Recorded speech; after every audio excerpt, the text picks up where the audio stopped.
Welcome to Ask Rich and Ed from Procurement Says No. Woo. We get a lot of listener questions, which we love to answer with insightful views and advice. Now we've created a whole new way of listening to Ask Rich and Ed with bite-sized mini podcasts full of useful answers to your questions. Ooh, nice. Bite-sized chunks. Let's see what questions we've got this time, Ed. Well, Rich, will they be fatuous or insightful? Let's make it real. Boom. Now it's time for Ask Rich and Ed. Dum, dum, dum. So this first question number A, is from Kate Campbell in California, USA. What is the elevator pitch for procurement, Ed? We're great. We accept gifts. Everybody loves us.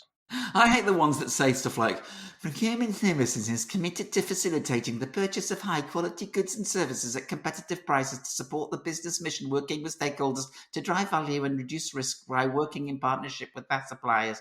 I hate stuff like that. We help the best suppliers deliver great value to our business. We help you to buy better. It's simple. We buy better. That sounds like a supermarket.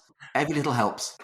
That's as the price. Keep it simple, something your stakeholders will understand, Kate. Key thing, Kate, is tailor the message to the person, stakeholder, function that you're talking to. An engineer or an accountant or an HR professional, the discussion will be different. If you're talking to accountants, you'll be talking about saving money. If you're talking to an engineer, you're going to be talking about innovation, getting the right products at the right quality. If you're talking to HR, you're going to talk about the experience for the employee. Great suppliers who really understand our business. Tailor the message. Tailor the message. Tailor the message. Right.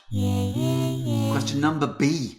This is from Naomi Moss, also from the USA, in Florida.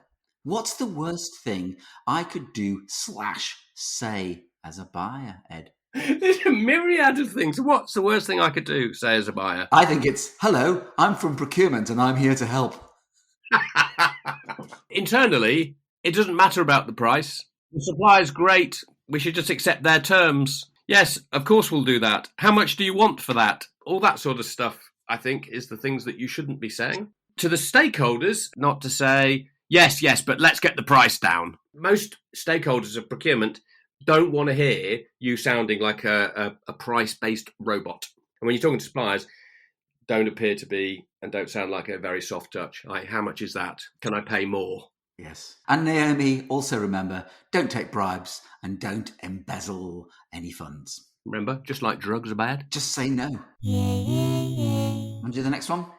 So, this is an anonymous one. That's a bit unusual. No location. Very topical. Houthi rebels are causing chaos to my delivery schedules from suppliers using the Red Sea. What should I do? Bomb them. Ask that nice Lord Cameron first, though, for permission. Bit of politics there. Bit of politics on Procurement Says No. So, no, don't bomb. Bombing is bad. War is stupid. People are stupid, Rich. War. What's it good for? Absolutely nothing. Say it again. War.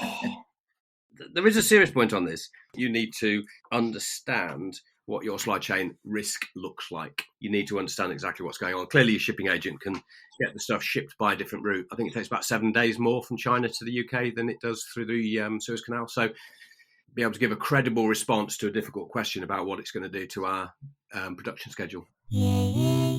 Finally, question number G /37B. This is from Michael Struble, the Stroobs, from the UK.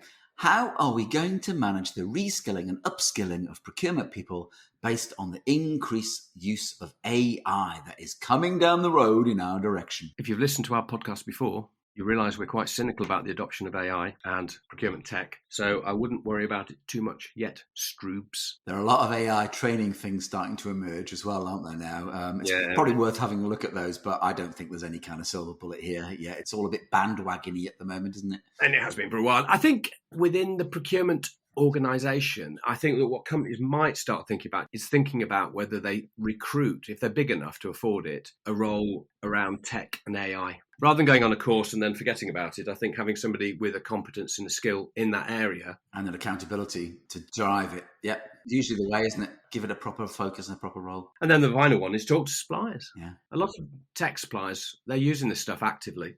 So talk to them, get their viewpoint. And then you will become a T-shaped commercial person with an AI speciality. Woohoo. What's not to like about that? And before you know it, you'll be suggesting that we set fire to the sky.